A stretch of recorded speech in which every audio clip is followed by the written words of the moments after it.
xildhibaano ka tirsan golaha deegaanka Gabiley iyo qaar ka mid ah dadweynaha ku dhaqan magaalada Gabiley iyo nawaaxigeeda ayaa fikirro kala duwan ka bixiyay horumarka degmada Gabiley. xildhibaanada iyo dadweynaha oo arrimahaasi ka hadlaya ayaa waxa hadaladoodii kamid ahaa haweeraatay wax la qabtayna ma jiro waxaad ogtahay xilliyadii hore ama 2013 mashaariicdii sidoodiiba u baaqday waad ogtahay 2014 lamid waxa weeye hal bacad lagu dhisay weeyaan arkayo waxaantii waxaad ogtii in golihii deegaanku weli 2 bilood iyo mushaarkii shaqaalaha hoose ay leeyihiin iyo guladoodii iyo wax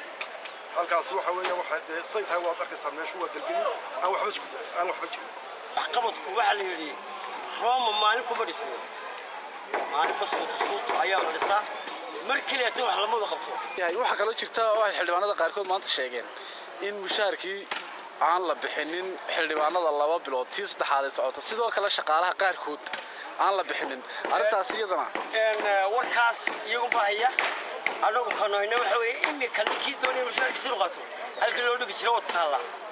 kii ka soo qaadanaya iyo kii ku deesanayaba hadii jaraale meelahaas wax ka qaadana hadii uu qarana mushaarka moogtay wadigaarka iyo indhaha macallin ay soo shaqeynaysa marmarkii Soomaaliland adkaana wala dhigaya waxba laga yaabay inuu tago qofka badan inay wax nooga qabtaan wixii magaranaysa maartay Gabiley hooska iyo waxanaana xoolaada iyo waxanaana dadka oo dhaftara ama daaweynta xoolaha inaan midna haysan waxa la wixii aasaaskii dadweynuhu oo xaq u lahaana waxa la waxaan qabno oo aan haysanaa meel la nagu iloobayna ma garan karno inaan mujtamaca sababta waxaan markaa doonaa anaga mujtamaca naga ka tafooray kala bayn magaalada saldhigbaa dhagax dhigay sinimada miisaaniyada ku jirta taageebiyay waa la waayay markay golaha deegaanka soo qabsadeen in weydiinaan oo leeyahay war xigii miisaaniyada isku dambeysay nagu raadeen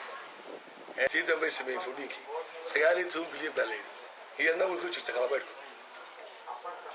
in saldhigii iyo kawaankii la dhiso iyada waxa laga maqal 2015 baynu galnay bal ka war horumarkan gobolka Gabiley ay mas'uuliyiintu sheegaan inta badan horumarkaas horta horumar la qarin kara maaha horumarku jira meelo badan baa dibqarasha ay ogtahay inay wadooyin badan ama sariibado wax badan la dhiso markaa qolay balaha ma jireen aduute kolay wax way jiraan laakiin ma magarasa laba oran karo wax walba waa la dhameeyay marow waxa jirta deegaanka kala beeleed waxa loo dhagax dhigay saldhig 2013 miisaaniyadii ku jirta 40 ku jirta 50 ku jirta ilaa imika saddexda miisaaniyada la soo xidhay hore kumay midna looma dhisin sariimad siday kadaaligeen waxa jirta meelo iskuulo ilaa imika qabya oo miisaaniyadu ku jira sanadkii hore waxa jirta miisaaniyada xisaabkii sanadkan in xisaab la xidhay ma jirto miyaanay taasi kaaga marqaati ka cayn maadaama xataa cagaftii laba jeer miisaaniyada lagu diray Umar adigoo Ilaahay ka cabsanaya maxaa ka lilaahiya horta wax badan way gaan baqay laakiin in miisaaniyada ku jira la sameeyo baa marka miisaaniyadii la waayo waxa kale la qabanaya halku ka imanaya Umar marka Ilaahay ka cabsano waxaan ku boorinaynaa in la qabto qaladi miisaaniyada lagu daray asmeeyaan baa Mukhtaar Nuux Ibraahim